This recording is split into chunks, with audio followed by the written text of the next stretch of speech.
अभी माननीय उच्च न्यायालय का फैसला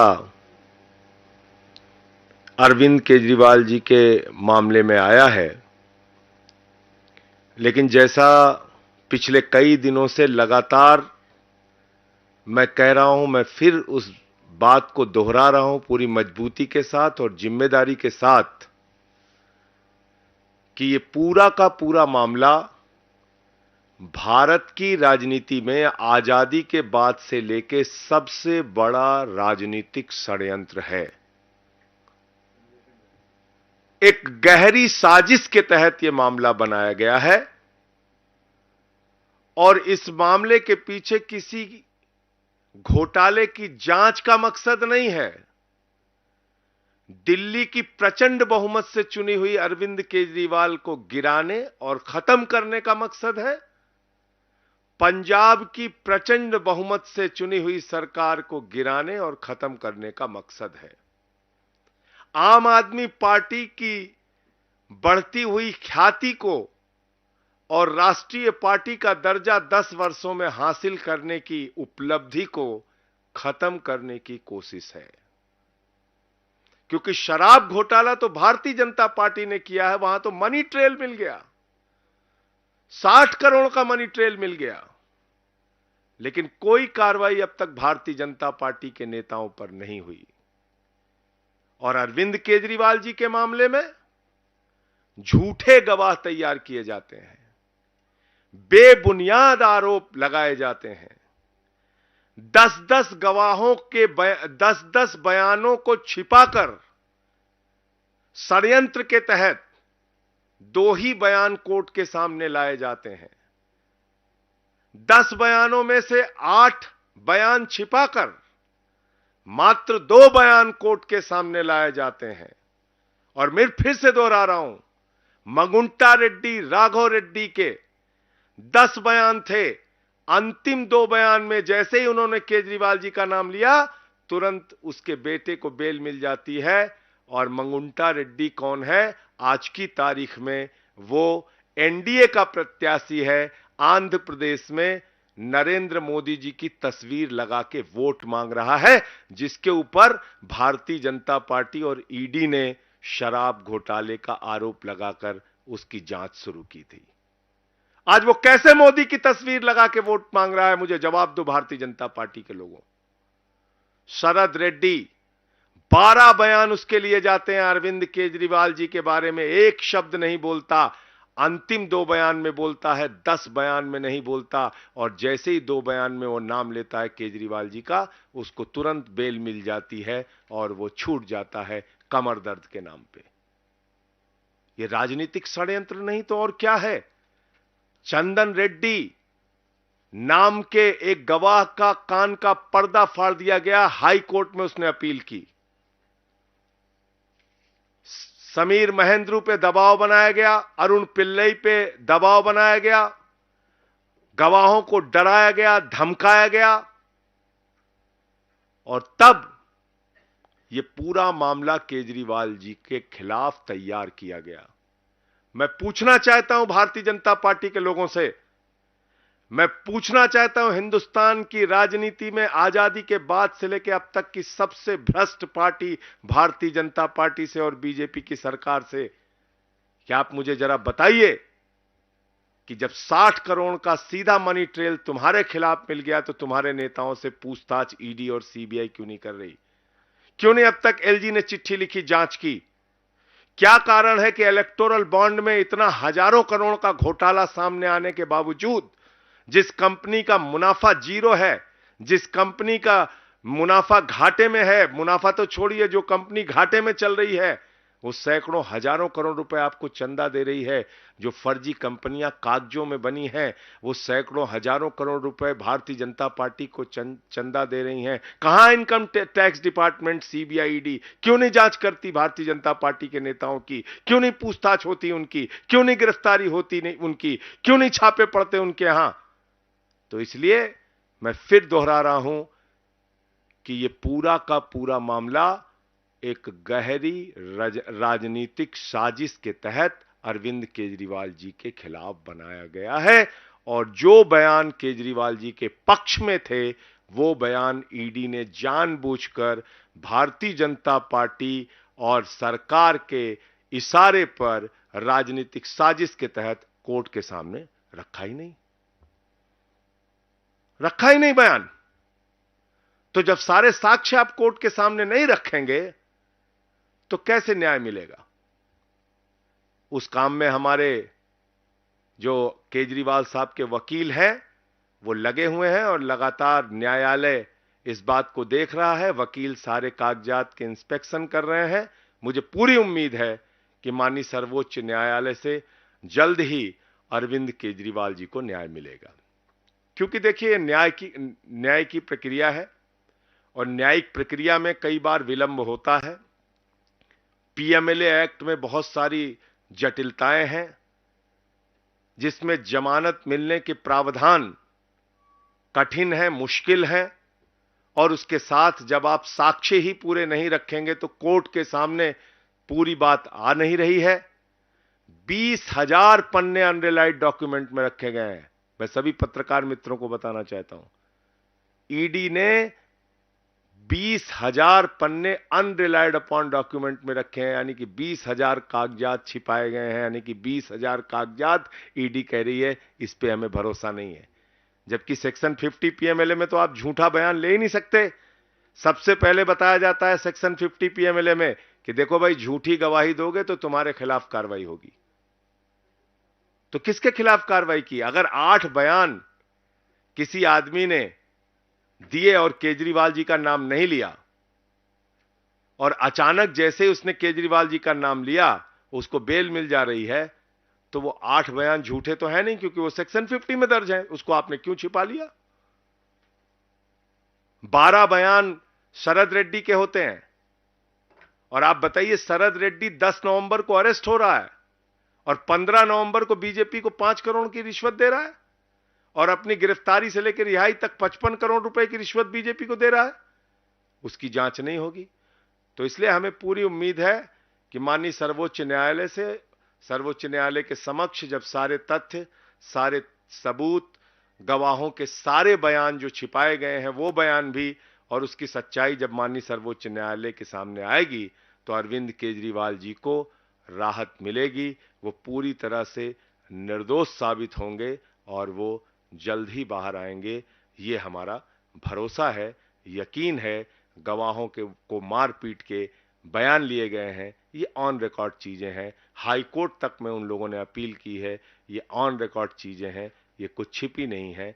और कोर्ट के फैसलों में कई बार ऐसा होता है, लोअर कोर्ट का फैसला हाई कोर्ट बदल देता है, हाई कोर्ट का फैसला सुप्रीम कोर्ट बदल देता है, सुप्रीम कोर्ट के 2 जजों का फैसला 3 जजों की बेंच बदल देती है, 3 जजों का फैसला 5 जजों की बेंच बदल देती है, 5 जजों का फैसला 7 जजों की बेंच बदल देती है। और हमारे देश में तो ऐसी सरकार है प्रधानमंत्री नरेंद्र मोदी जी की, जो 5 जजों की संवैधानिक खंडपीठ, संविधान पीठ के फैसले को संसद के अंदर बदल देती है। आपको याद ही होगा, 5 जजों ने फैसला दिया था दिल्ली सरकार के पक्ष में कि सर्विसेज उनके पास होनी चाहिए। बावजूद इसके देश के तानाशाह प्रधानमंत्री ने, देश की तानाशाह सरकार ने दिल्ली के पक्ष में दिए गए, अरविंद केजरीवाल जी के पक्ष में दिए गए, लोकतंत्र और संविधान के पक्ष में दिए गए, प्रचंड बहुमत से चुनी हुई सरकार के पक्ष में दिए गए फैसले को, 5 जजों के सुप्रीम कोर्ट के फैसले को संसद में बदल दिया। जब चुनाव आयुक्तों के नियुक्ति की प्रक्रिया में मुख्य न्यायाधीश को रखा गया तो प्रधानमंत्री जी ने कहा और भाजपा की सरकार ने कहा कि नहीं, चुनाव आयुक्तों की नियुक्ति तो हम करेंगे, और सुप्रीम कोर्ट के फैसले को संसद के अंदर बदल दिया गया। तो है कई बार कानूनी प्रक्रियाओं में। और इस देश के अंदर आपको जानकारी के लिए बता दूं, 80% अंडर ट्रायल है। कोई 10 साल से अंडर ट्रायल है, कोई 5 साल से अंडर ट्रायल है, कोई 3 साल से अंडर ट्रायल है। कई बार न्याय मिलने में विलंब हो जाता है, लेकिन इस मामले में मुझे पूरा यकीन और भरोसा है। मैं फिर दोहरा रहा हूं, अरविंद केजरीवाल जी जल्द ही निर्दोष साबित होंगे, जल्द ही सुप्रीम कोर्ट से, आगे की कोर्ट से उनको राहत मिलेगी, वो बाहर आएंगे। आपके कोई प्रश्न हो तो आप जरूर पूछ सकते हैं। हाई कोर्ट ने अपने ऑब्जर्वेशन में इस बात को मेंशन किया है कि अरविंद केजरीवाल का एक्टिव इन्वॉल्वमेंट जो है वो इस पूरे मामले में दिख रहा है, और ईडी ने ऐसे कुछ साक्ष्य जो है वो पेश किए हैं। तो ईडी ने जो साक्ष्य अरविंद केजरीवाल जी के पक्ष में हैं वो नहीं पेश किए ना, मैंने तो आपको बताया। ये पता कैसे चला, ये कैसे पता चला कि वो साक्ष्य नहीं रखे हैं? खुद ईडी ने कहा कि मंगुंटा रेड्डी, राघव रेड्डी के 10 बयान, 8 बयान अनरिलाइड अपॉन डॉक्यूमेंट में। हमारे वकीलों ने कहा कि भाई अनरिलाइड अपॉन डॉक्यूमेंट में क्यों रखा है आपने? 8 बयान अगर आपने दो गवाहों के दर्ज किए, जो आरोपियों के दर्ज किए, जो सरकारी गवाह बने, तो आपने उसको अनरिलाइड अपॉन डॉक्यूमेंट में क्यों रख दिया? छिपा क्यों लिया? भाई ईडी का दफ्तर कोई म्यूजियम तो है नहीं, ईडी का दफ्तर कोई रद्दी की टोकरी की जगह तो है नहीं कि वहां पे आप कागज इकट्ठा कर रहे हैं, रख रहे हैं। आपने कागज इकट्ठा किया है किसी को दोषी साबित करने के लिए ना, तो सारे कागजात आप माननीय न्यायालय के सामने रखिए। क्यों नहीं रखा आपने? तो कोर्ट ने कहा अभी इसी मार्च में, आप सबकी जानकारी के लिए बता दूं, इसी मार्च में ऑर्डर हुआ पिछले महीने कि भाई जो आरोपी का अधिकार है कि उसके खिलाफ जितने भी साक्ष्य आपने रखे हैं, इकट्ठा किए हैं, वो उनके वकीलों को दिखाइए। तब वकील गए हमारे, उन्होंने देखा, वो हैरान हो गए। मतलब एक ही आदमी के आपने 7 बयान लिए, 6 बयान में राघव रेड्डी ने नाम नहीं लिया, 6 आपने छिपा लिया, 1 दिखा दिया। एक ही आदमी के 3 बयान मंगुंटा रेड्डी के आपने लिए, जो इस समय मोदी की तस्वीर लगा के वोट मांग रहा है, सोचिए आप। 2 बयान आपने छिपा लिए, 1 बयान जिसमें केजरीवाल का नाम लिया हो, वो रख दिया कोर्ट के सामने, और तुरंत ही जैसे केजरीवाल जी का नाम वो ले रहा है, उसकी बेल हो जा रही, जमानत हो जा रही राघव रेड्डी की। इसी तरीके से शरद रेड्डी का मामला है, 12 बयान उसने दिए, 10 बयानों में केजरीवाल जी का नाम नहीं लिया। अब 6 महीने उसको जेल में रखा। अब हर आदमी संजय सिंह तो है नहीं, 6 महीने में टूट गया वो, उसने दे दिया बयान, केजरीवाल जी के खिलाफ बयान दिया जैसे ही, वैसे ही उसको जमानत मिल गई कमर दर्द के नाम पे। तो ये है हकीकत, ये बयान रखे ही नहीं गए हैं। मैं सभी पत्रकार बंधुओं को जिम्मेदारी से यह बताना चाहता हूं कि ये बयान अभी कोर्ट के सामने नहीं रखे गए हैं। इंस्पेक्शन का ऑर्डर जब कोर्ट से मिला और इंस्पेक्शन करने जब हमारे वकील गए, तब इन बयानों को देखा और वो हैरान रह गए कि जो बयान केजरीवाल जी के पक्ष में है, या जिन बयानों में केजरीवाल जी का नाम नहीं है, केजरीवाल जी के नामों का जिक्र नहीं है, वो बयान ऑन रिकॉर्ड नहीं लाए गए कोर्ट के समक्ष।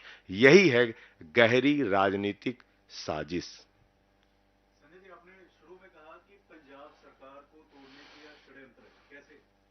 भाई जब आप आम आदमी पार्टी के मुखिया को गिरफ्तार करके जेल में डाल देंगे, आपको पता है जिस दिन केजरीवाल जी के घर पर छापा पड़ा और उनकी गिरफ्तारी हुई, ठीक दूसरे दिन इनकम टैक्स का छापा गुलाब सिंह यादव के यहां पड़ गया, हमारे एक एमएलए के यहां। उसके तुरंत बाद हमारे एक मंत्री कैलाश गहलोत को ईडी के दफ्तर में बुला के 4.5 घंटे पूछताछ की गई। उसके तुरंत बाद हमारे एक विधायक दुर्गेश पाठक को बुला के पूछताछ की गई। तो आप समझ सकते हैं, यही तो हुआ था महाराष्ट्र में। और क्या हुआ था? एक एक की जांच शुरू की, फाइल दिखाया, दबाव बनाया, पार्टी तोड़ा। तो ये प्रक्रिया जो दिल्ली में शुरू हुई है, ये रुकने वाली थोड़ी है। इसके पीछे का मकसद है पूरी की पूरी आम आदमी पार्टी को भारतीय जनता पार्टी की तानाशाह सरकार के द्वारा खत्म करना, ये मकसद है। और वो लोग ये काम कर रहे हैं। पत्रकार बंधुओं से मैं बताना चाहता हूं, जिसकी सरकार में 15 लाख करोड़ रुपए पूंजीपतियों का माफ किया गया, जिसकी सरकार में बैंक घोटाला करके नीरव मोदी, मेहुल चौकसी, नितिन संदेशरा, ललित मोदी, विजय माल्या हजारों करोड़ रुपए लूटकर हिंदुस्तान का विदेशों में बैठे हुए हैं, जिसकी सरकार में इलेक्टोरल बॉन्ड का हजारों करोड़ रुपए का घोटाला हुआ, लेकिन उनके खिलाफ कोई जांच नहीं होती, जिसकी सरकार में पूरब से लेकर पश्चिम तक, उत्तर से लेकर दक्षिण तक चुन चुन के महाभ्रष्टाचारियों को प्रधानमंत्री जी ने गले लगाकर अपनी पार्टी में शामिल किया। वो लोग भ्रष्टाचार के खिलाफ बोलते हैं।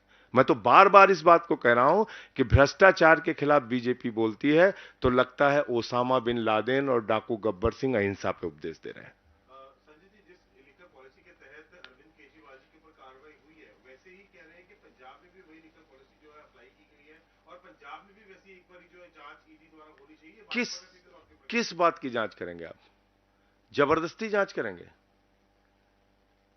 आप यहां की पॉलिसी की जांच करेंगे और इलेक्टोरल बॉन्ड में अलग अलग कंपनियों ने बीजेपी को चंदा दिया और तुरंत बाद उनको 3,08,000 करोड़ के ठेके मिले हैं। छोटा मोटा नहीं, 3,08,000 करोड़। जीरो लगाते लगाते थक जाएंगे आप। ईडी सीबीआई का छापा पड़ा कंपनियों पर। यहां जलंधर या लुधियाना में भी वो कंपनी गेमिंग, कौन सी फ्यूचर गेमिंग करके है वो कंपनी, यहां पे भी उसके ऑफिस वगैरह है। उस कंपनी के यहां ईडी सीबीआई के छापे पड़ते हैं और सैकड़ों हजारों करोड़ रुपए वो बीजेपी को चंदा दे रही है। इसकी जांच नहीं होनी चाहिए? अरविंद केजरीवाल जी की जांच करने के लिए ईडी सीबीआई गामा पहलवान, दारा सिंह, बॉक्सर विजेंदर बन जाती है और जब बीजेपी की बात आती है तो गजनी मोड में चले जाते हैं, कहें हम तो कुछ याद ही नहीं, हमने कुछ देखा नहीं, हम धृतराष्ट्र हो गए हैं। ये क्या है? ये खुला मिसयूज है जांच एजेंसियों का, सीना ठोक के मिसयूज है, दादागिरी के साथ मिसयूज है कि ठीक है हम कर रहे हैं तुम्हारी सरकार गिराने के लिए। तो इसलिए चुनाव आयोग को तुरंत हस्तक्षेप करना चाहिए। टीएमसी के लोग जो बैठे हुए हैं उनकी मांग बिल्कुल जायज है कि आप इनकम टैक्स डिपार्टमेंट, आईटी के और सीबीआई के और ईडी के डायरेक्टर्स को हटाइए, जो ऑफिशियल्स ये सब काम कर रहे हैं उनका ट्रांसफर कीजिए। अब आप चुनावी, भाई प्रधानमंत्री जी की हालत उस बच्चे की तरीके से हो गई जो अपने पिता के पास पहुंचता है, कहता है पापा हम फर्स्ट आए, पापा हम फर्स्ट आए, पापा हम फर्स्ट आए। पापा ने पूछा भैया कितने प्रतियोगी थे? बोला अकेले दौड़ रहे थे। अकेले ही दौड़ रहे हैं। सारे पहलवानों को पकड़ के आपने जेल में डाल दिया और आप कह रहे हैं कि हम फर्स्ट आ गए। केजरीवाल की गिरफ्तारी के बाद अब आप सीनियर हैं, भगवंत मान हैं, आज विधायकों से मिले, मंत्रियों से मिले, क्या स्ट्रेटजी बनाई है? क्योंकि पंजाब अहम है, दिल्ली अहम। 23 सीटें जहां पे आम आदमी पार्टी चुनाव लड़ रही है, उन 23 सीटों पर पूरा तन मन धन से 4 गुना मेहनत और ताकत से हमारा कार्यकर्ता प्रचार करेगा, हमारे विधायक, हमारे मंत्री, हमारे नेता प्रचार करेंगे और वो सारे चुनाव हम लोग जीतने के लिए भरसक प्रयास करेंगे, नंबर 1। और जहां भी इंडिया गठबंधन के कैंडिडेट हैं, जिन राज्यों में हम चुनाव नहीं लड़ रहे हैं, वहां भी हमारी पार्टी इंडिया गठबंधन के प्रत्याशियों के लिए प्रचार करेगी। और एक बात मैं आप लोगों से बहुत साफ कह देना चाहता हूं, 400 पार ये भी एक जुमला है। 400 पार एक झूठा जुमला है, इसके अलावा कुछ नहीं है। आप में से बहुत सारे पत्रकार बहुत दिन से पत्रकारिता में हैं, आप लोग बहुत वरिष्ठ पत्रकार हैं, इसमें बहुत सारे, आप जानते हैं कोई पार्टी अगर चुनाव जीत रही होती है तो ऐसे पागलों की तरह काम नहीं करती कि निर्वाचित मुख्यमंत्री को पकड़ो और जेल में डाल दो। ऐसे नहीं काम करती। इतनी राजनीतिक समझ तो हम लोगों को भी है कि घबराहट है मोदी जी को। और क्यों घबराहट है? क्योंकि महाराष्ट्र में सीट कम हो रही है, कर्नाटक में सीट कम हो रही है, बिहार में सीट कम हो रही है, हरियाणा में सीट कम हो रही है, पंजाब में सीट कम हो रही है, मध्य प्रदेश में सीट कम हो रही है, राजस्थान में सीट कम हो रही है, झारखंड में सीट कम हो रही है। आप देखिएगा इनकी सीटें कम होंगी। संजय जी, लेकिन बीजेपी ने जो ये शराब घोटाला इसी को मसला बना के आम आदमी पार्टी के खिलाफ प्रचार शुरू कर दिया है। पंजाब की बात करें या दूसरे राज्यों की बात करें, वो आम आदमी पार्टी पर इसी मसले को लेकर निशाना साध रहे हैं कि जो अपने आप को कट्टर ईमानदार कहते थे, आज उन्हीं पर भ्रष्टाचार के एलिगेशन लगे। सर मैं आपसे एक ही चीज पूछ रहा हूं कि आपने आम आदमी पार्टी के नेताओं पे तो इतने सारे छापे मार दिए, 1 रुपए कहीं बरामद हुए? मनीष सिसोदिया जी के घर पे 1 रुपए मिला? भ्रष्टाचार हुआ है तो पैसा कहां गया? 1 रुपए भी मिला? अरविंद केजरीवाल जी के यहां आपने छापे मारे, आपने भ्रष्टाचार अगर हुआ है तो पैसा कहां गया? इतने सारे छापे आपने, आपको पता 162 गवाह हैं ईडी के, 162, और सीबीआई के कितने? 294, 294। टोटल गवाह कितने? 456। कितने लोगों ने केजरीवाल के खिलाफ बयान दिया? मात्र 4। वो बयान किन परिस्थितियों में दिया मैंने आपको बता दिया। कितने पन्नों की चार्जशीट दाखिल की है दोनों संस्थाओं ने? 50,000 पन्नों की। कब तक ये गवाही चलेगी? कब तक उनकी पूछताछ चलेगी? कब तक ये ट्रायल इसका शुरू करेगा? 2 साल से जांच चल रही है, ट्रायल नहीं शुरू हुआ। अब तक ट्रायल ही नहीं शुरू हुआ। तो आप 20 साल तक जांच करते रहिए और इसमें जो सजा है वो 3 साल से लेकर 7 साल सजा है। 3 साल से लेकर 7 साल सजा है और जो जांच करने की इनकी तैयारी है वो 20 साल तक इनका मामला चलेगा। बताइए, 34 इसमें 34 आरोपी हैं। 34 आरोपियों के अलग अलग वकील हैं। एक गवाह आएगा, उससे 34 वकील पूछताछ करेंगे। बताइए आप, वो तो मूर्छित होकर गिर जाएगा गवाह बेचारा। एक गवाह की पूछताछ में कई तारीखें लगेंगी। आप समझ सकते हैं ये क्या मामला तैयार किया गया है। तो ये जो आप बता रहे हैं ऐसी कहानियां ये लोग चलाते हैं, ये हुआ है, वो हुआ है, वो हुआ है। अरे भैया, भ्रष्टाचार हुआ है तो पैसे कहां चले गए? आसमान ने निगल लिया, जमीन ने निगल लिया, कहां गया पैसा? जबरदस्ती का हवाई, और जो दिख रहा है मनी ट्रेल, मैंने बताया तो 60 करोड़ रुपए। मतलब 10 नवंबर को एक शरद रेड्डी, जिसको खुद ईडी ने कहा, संजय सिंह ने नहीं कहा, ईडी ने कहा कि ये किंग पिन है, मुख्य घोटालेबाज है, और 15 नवंबर को वो बीजेपी को 5 करोड़ दे रहा है। उसके बाद मिला के करीब करीब 55 करोड़ रुपए अपनी रिहाई तक दे रहा है। उस पर ईडी सीबीआई कार्रवाई नहीं करती।